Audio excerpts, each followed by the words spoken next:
Hey, do you like leftovers?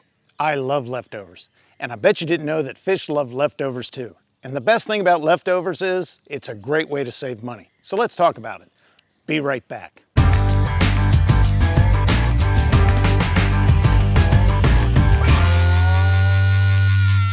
Hey, thanks for sticking around. This is Gen 10-9, where we give common sense advice for everyday fishing and hunting situations for your average sportsman. And today we're talking about soft baits and how to save a little money. So with that in mind, let's get started. So maybe it's just me, but it seems like soft baits are getting a little pricey these days. Nowadays, a pack costs $2 or $3 more than they did 2 or 3 years ago, or worse yet, you're getting fewer to the pack. So I want to show you a little trick that my dad taught me to help you get a little bit more mileage out of your soft baits. So let's think about it for a second. Generally, what happens when you're just about to finish fishing? What do? You think maybe just 5 more minutes. And so you reach into your backpack or your tackle box and you get a new jig and you get one of your favorite soft baits and you rig it up and you put that Yamamoto on there or that power bait, and then what do? You can't make 3 or 4 or 5 casts, and then you decide they've stopped biting, time to go home. And so you hook that jig onto your eye, and you throw your lure and your rod and your reel into the back of your truck or into your car or your SUV, and you go home. And then when you get home, you get your trusty rod and lure and you put it in your favorite spot and you're done with it. You leave it there and until the next time you want to go fishing. And so the next time you want to go fishing, what happens? Well, you find out that Gary Yamamoto lure or soft bait that you left on your jig is dry rotted, or it's gotten, dry and it's just not as flexible. So what do? Sometimes you have to cut them off, or you just rip them off and throw them away and go to your fishing hole and start fishing. And generally, you always like to use your best soft baits, and so you get a brand new soft bait. Well, you can save yourself a little money by just doing a little work ahead of time in order to save those soft baits that you only use for 3 or 4 casts. And here's how you do it. So you get a freezer bag. This is a freezer bag that I stole from my wife, and instead of letting those soft baits dry on your jig heads, you take your soft bait off just as you're finishing up and putting your stuff away. If you're in a boat, then you just take it off, and instead of throwing it on the deck of your boat or throwing it on the deck of your pier, you get your freezer bag and you put it in your leftover bag. And that's why I call this my leftover bag. And I probably have, I would say easily $14 worth of soft baits in this freezer bag. And I got all kind of things. I got creature baits from Gary Yamamoto, and of course, your favorite Senkos, and I got power baits in here.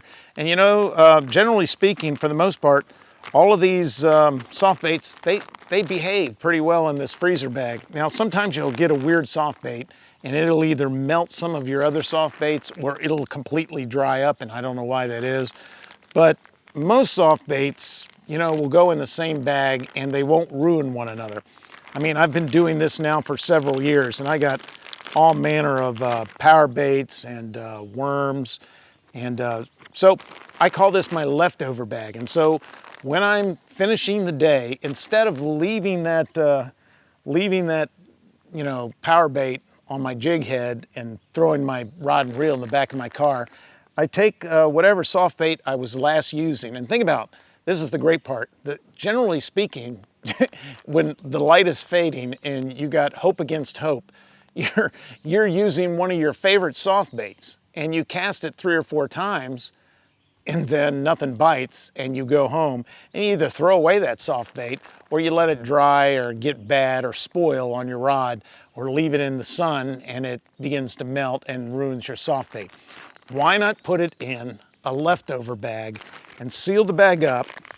Now, and that way these stay fresh, they stay store-bought fresh. Now, the one thing you can't do is you can't put the whole jig in your leftover bag, because that hook in your jig, that'll poke through the leftover bag, and then the leftover bag begins to tear. And so that hook will tear your bag, and then your soft baits begin to fall out in your tackle box, and they begin to melt and do bad things and weird things. And so don't put the jigs with the soft baits in your leftover bag. Take the soft baits off your jig and put it in your leftover bag. So the brilliant thing about a leftover bag is twofold. First of all, think about it. A lot of times you're using your very favorite baits, and sometimes you forget to stop at the store on your way to fishing, and you run out of your favorite power baits or your favorite soft baits, creature baits, and then the fish are just hammering this specific soft bait, and you run out because you only had one in your tackle box and it's gone. Well, the great thing about a leftover bag is you tend to stock your leftover bag with your favorite baits. Like I have a lot of these in here. These are the Gary Yamamoto. These are the Gary Yamamoto crawfish, and I don't know if you can see this, if it's focusing on, it's probably focusing on my eye.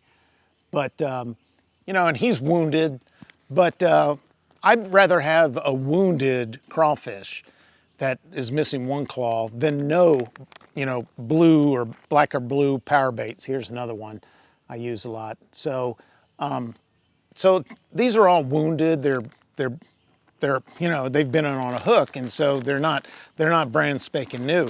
But they're usually my favorite power baits or my favorite lures or Senkos.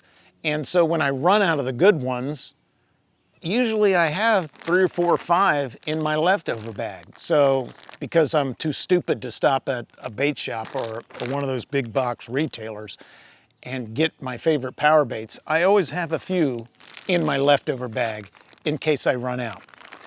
So the second great thing about a leftover bag is this. You know, sometimes the fish are not biting, and it doesn't really matter what you throw at them, but they're just not biting. And when that happens to me, I like to experiment. You know, I'll get a jig or I'll try to invent some weird thing, and I'm just hoping against hope again that maybe I can discover something or discover a configuration, and it'll start the fish feeding, or it'll be something the fish has never seen before, and maybe I can attract their attention. Well, the great thing about a leftover bag is that when you want to experiment, or when you want to, you know, maybe just create a jig that maybe you're thinking that this Senko is too long for my jig, instead of getting out a brand new Senko that you're paying a lot of money for, or a power bait, I'll go to my leftover bag and I'll break it off to the size I think I want, and then I'll configure my jig and I'll customize my jig with something I think maybe the fish will find interesting. So instead of ruining brand new soft baits, I have soft baits in my leftover bag that are already damaged, and I use them. And that way I'm not spoiling a pristine soft bait.